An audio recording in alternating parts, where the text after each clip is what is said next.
How to enable or disable stolen device protection on iPhone.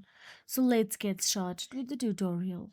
First of all, go to your iPhone home screen and simply tap on the settings option available in there.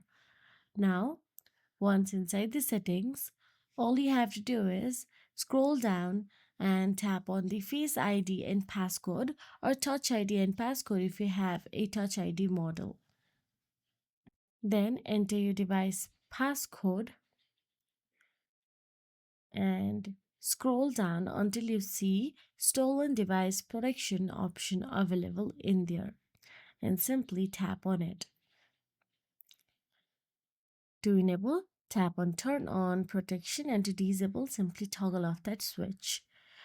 Stolen device protection adds an extra layer of security by requiring Face ID or Touch ID for sensitive actions, and you need iOS 17.3 or later and two-factor authentication for Apple ID to use this feature. So that is it. If you found this video helpful, please like, share, and subscribe. And thank you so much for watching.